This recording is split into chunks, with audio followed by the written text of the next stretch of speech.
What's up, everybody? Welcome to my latest episode of my vinyl collection. These are some vinyls I picked up, of course, for the last month or two, couple of weeks, however you want to put it. Um, I'm gonna call this collection majority hip hop because there was like a lot of dope hip hop vinyls I got. Some of you guys are gonna be surprised what I picked out. So here it is. Just gonna mix it all up. First album I want to talk about today is Old Dirty Bastards. Second studio album, Nigga Please. Well, second and probably like his the last four album. You know what I'm getting at. So Nigga Please released in 1999 on Elektra Records.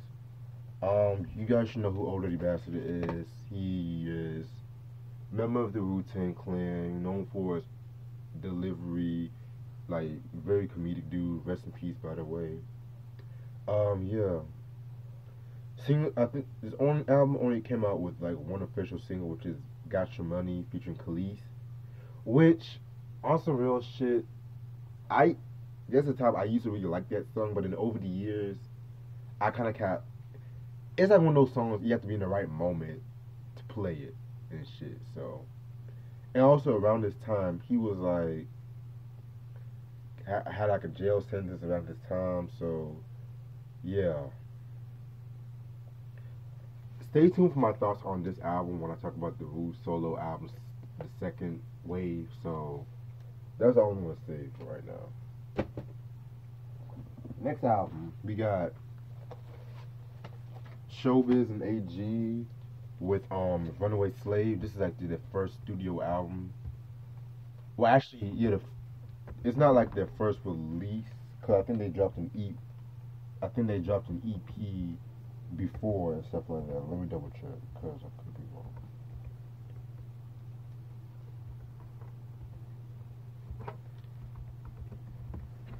Okay. But other than that, what I'm double checking, Showbiz and AG, I've mentioned them a couple of times. I have their Goodfellas album, classic album by the way. So is this one and shit. Um, yeah, the Soul Clap EP and shit like that. And then yeah, this album came out in Polygram Records and shit. Um, yeah, singles this album is known for are Bounce to This and Fat Pockets.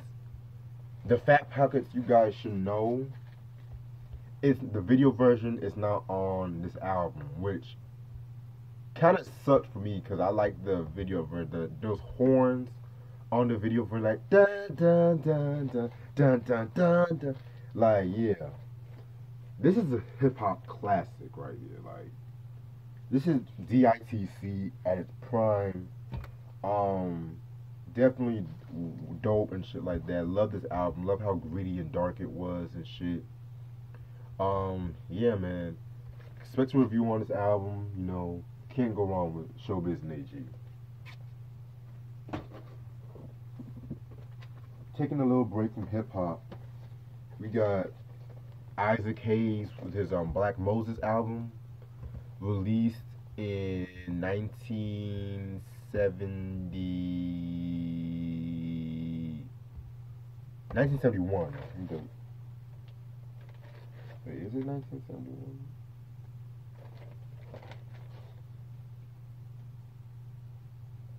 Yeah, I believe 1971. Okay.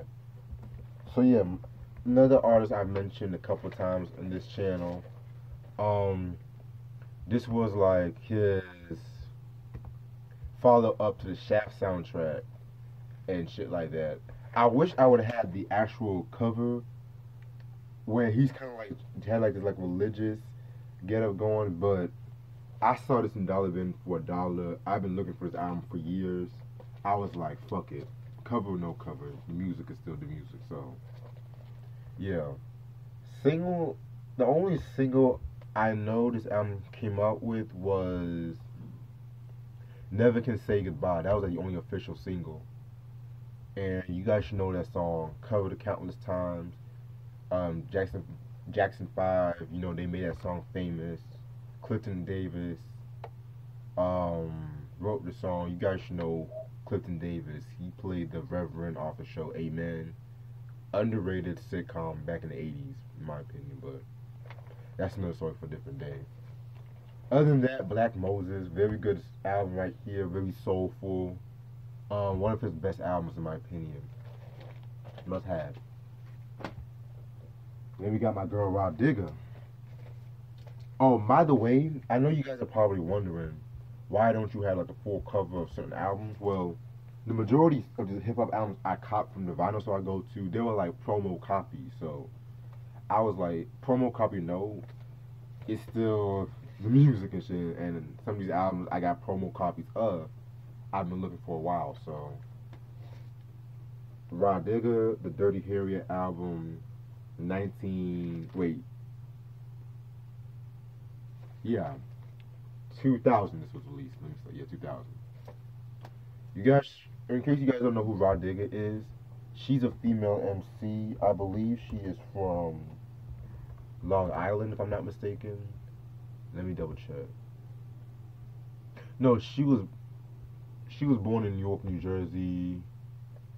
Yeah, she was raised in New Jersey and shit. So yeah, she actually was a member of the Flip Mode Squad and things of that nature. And she was put on by Q-Tip.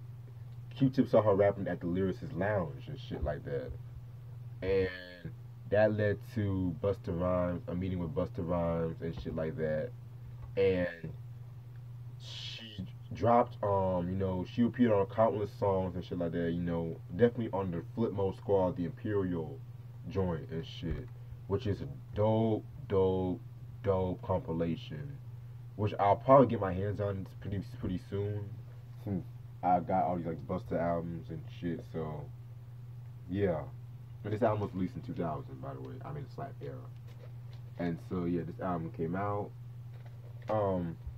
Singles this album is known for are Tight, Imperial, and Break Full. Yeah, this album is a very slept on, like very cool and shit like that. You never really hear Rah Digga get mentioned when it comes to like lyrical MCs and shit, female MCs. Cause like they always want to mention, MC Light, Bahamadia, which is another MC who does not get a lot of full credit. But yeah, she is definitely up there, shit like that, And it's crazy because this album was out of print, but you would think like something from the Flip Mode Squad would definitely be like it's still in print, because Busta Rhymes and shit like that with his status, but it is what it is and shit. But she was supposed to drop another album called Everything Is a Story, but that ended up getting shelved and shit. And then she was supposed to come out. Then she came out with another album in 2010 called Classic, which I have not heard. I've heard some good things about it, so I'll definitely check it out and shit like that. But then Dirty Harriet, 2000. Still on female rappers. This is an album I've recently heard last year, and I fucking loved it when I first heard it and shit. You guys might be surprised with this next one, but it's Gangsta Boo's Inquiring Minds, released in, what's the year? I think 1998. Yeah, 1998 this album was released. This is some sick ass shit right here. Definitely one of the Midwest best albums and shit like that. You guys, if you guys don't know who Gangsta Boo is, she's a female MC from Memphis, Tennessee, and she's like the only female in the 3-6 Mafia and shit like that. So she basically got this put on by them, and she dropped this album back in '98, Inquiring Minds. Singles album was known for, it only came out with, I believe, 2 singles, Where Them Dollars At and Nasty Trick. Yeah, but definitely the production on this project, oh my god, this is Juicy J and DJ Paul at their finest. Like, cause I like their, like, say what you want about 3 6 Mafia, you know.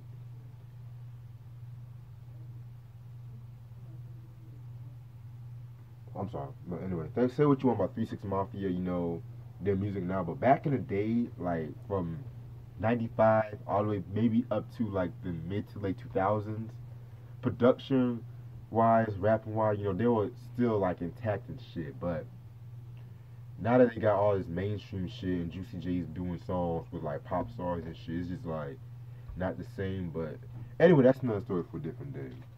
This is some raw good shit right here. This was released on Relativity Records, by the way. So yeah, expect a review on this album. I believe this album is actually out of print, if I'm not mistaken. But Gangsta Boo, Inquiring Minds. Then we have the Isley Brothers with 3+3. Wow, we went from Rod Digger to Gangsta Boo to Isleys. Okay. Released in 1973 on T-Neck Records, which is like their own record label. I've talked about Isley Brothers a couple times. I have the Heat Is On joint, which is probably my favorite album from them. This most likely is my second favorite.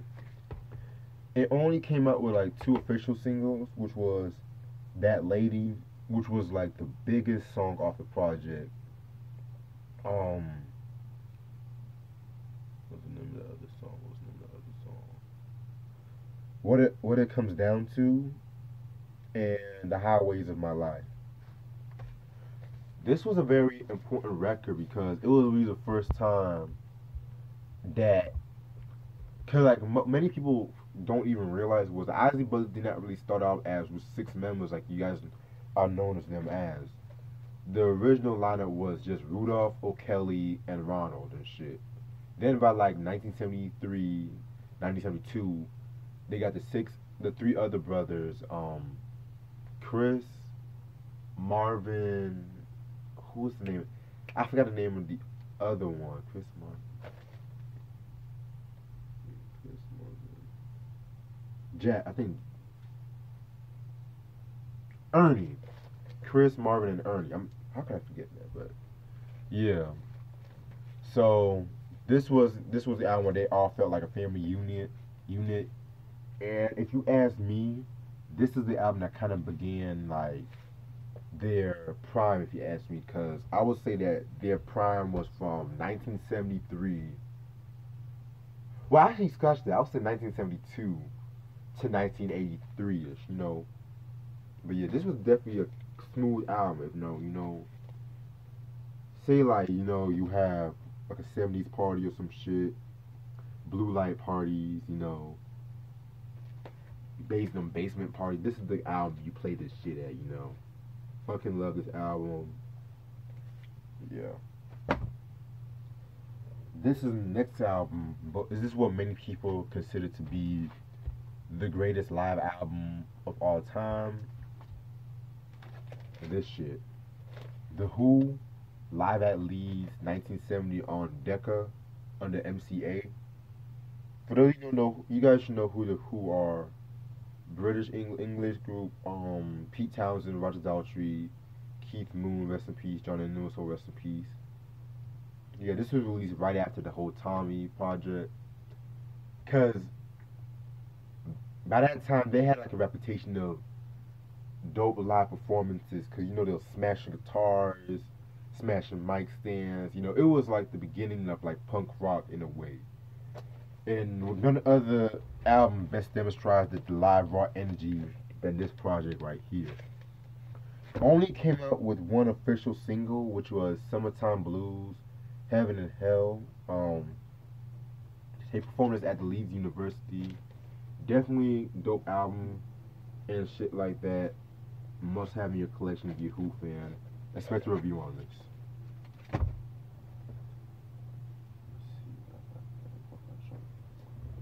Next album is my boy Micah Geronimo. Fucking The Natural. Underground classic. What can I say? This album right here, sick ass album, but excuse that thought.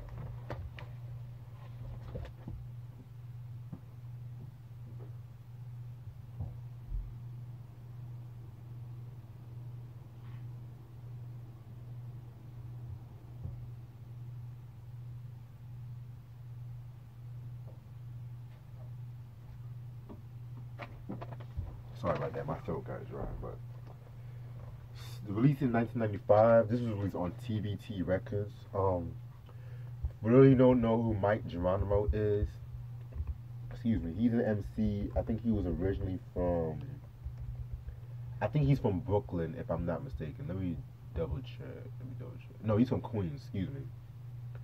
Damn, I'm sorry. I'm fucking up today, but yeah, he got in he's like under Irv Gotti's wing and shit like that, cause they met him at a Queens high school talent show. They liked what they heard and hooked up him. He recorded a song, Shit's Real. That shit got him a deal with Blunt and TVT Records, and then that's when this album came out. The best way to describe this album, picture a more rugged, how can I put this? You take OC's Word Life, kind of mix it with this is a tough one. I would say it was like a more underground, like a mixture between Word Life and Illmatic. That's the best way to describe this album. But that does not stop it from having its own identity as well, because Mike Geronimo, he's a dope lyricist. I'm gonna give him that. He's definitely a dope lyricist. But let me talk about the singles. Singles I was known for are Shit's Real, which I mentioned, Master IC, that features Royal Flush, another dope lyricist. The Natural again featuring Royal Flush, and Wherever You Are. Which the song on the album Wherever You Are is not the same as, I like the album version better than the video version, but the video version, I do love that video and that beat, but yeah. But also, this album is also notable because there's this classic song called Time to Build, which has fucking Murder Inc.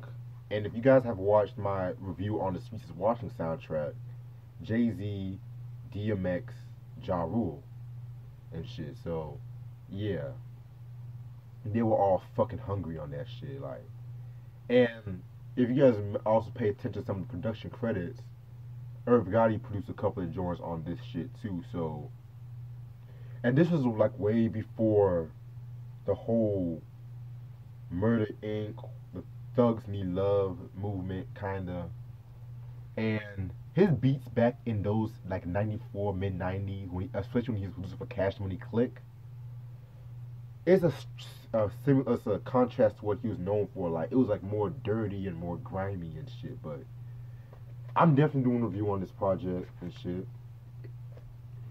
He had come out with another album called Vendetta 2 years later, which was actually, when I first heard, it was trying to go for that bad boy sound, that late 90s sound and shit like that, because he hooked up with producers like Puffy and Pete Rock and Marley Marl, as opposed to like producers like the Buck Wild and Irv Gotti and shit. Which, when I first heard the Vendetta album, I did not even like it like that. But then over the years, I re-listened to that album, and it's actually solid, but it's not touching this though.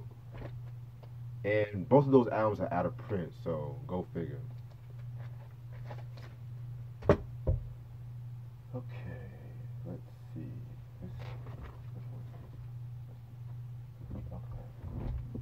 Then we're gonna go straight into Flip Mode Family again.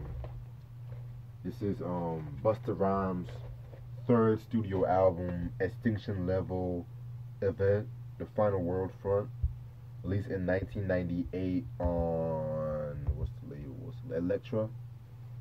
Like I mentioned Busta Rhymes before, I have the When Disaster Strikes, and of course I just mentioned the Rod Digger joint. So in my opinion, this is his best album, in my opinion. Shit. It only came out with 2 singles, Give Me Some More and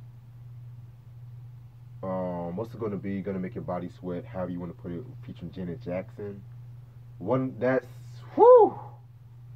That video. Let me stop. But I love the song, but that video was it's life right there. Yeah. This album very successful, very dope.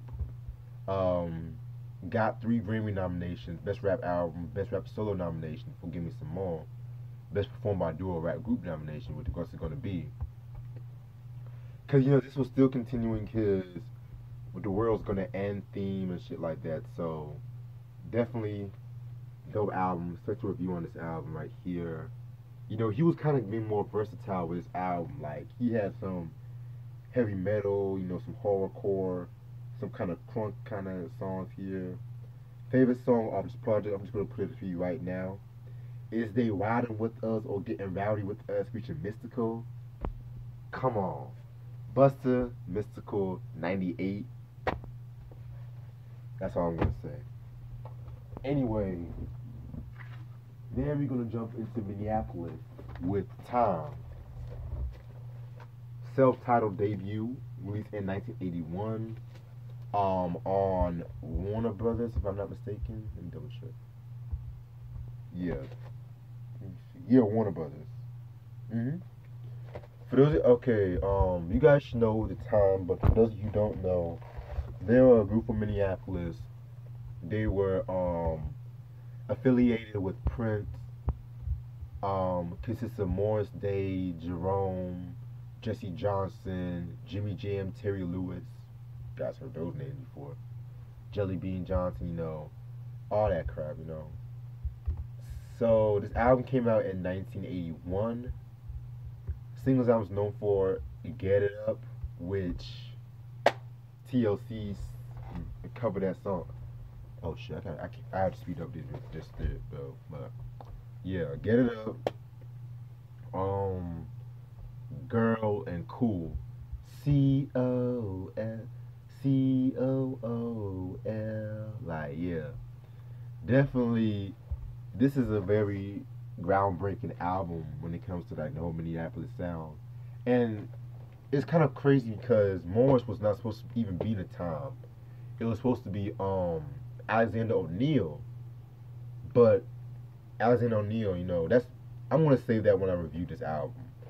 Because I'm definitely gonna talk about the Prince affiliate albums probably late on this year, so now I gotta really hurry up because my time is going to start acting up. We get this second album, What Time Is It, which is released in 1982. Yeah, this album, he was working on this album, Prince, 86's self-titled debut, and the 1999 joint. All 3 of those albums, dope albums in the 82. Like, 82 was definitely a good year for music. Definitely. But anyway, singles I was known for are 777-9311, The Walk, and Gigolos Get Lonely Too. Love that song, by the way. This was a very funky album. Cause like the first album, it kind of like had like a more like dirtyish production and shit like that. This album, it was kind of like more polished and shit. Used more emphasis on the synthesizers and stuff like that. So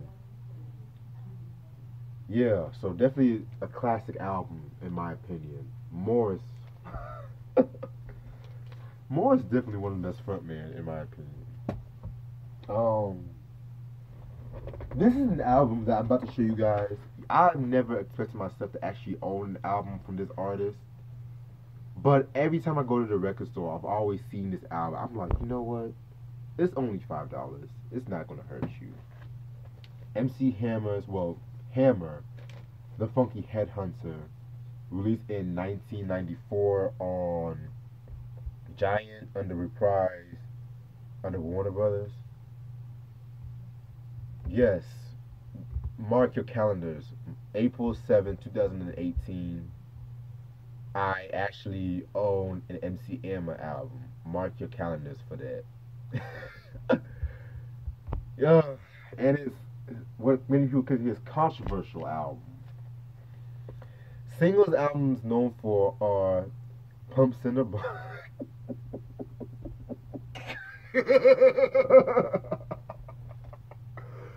Pumps in a Bump. It's All Good and Don't Stop. Okay, so he went gangsta on this album. Like, yeah. It was after the release of the Too Little to Quit.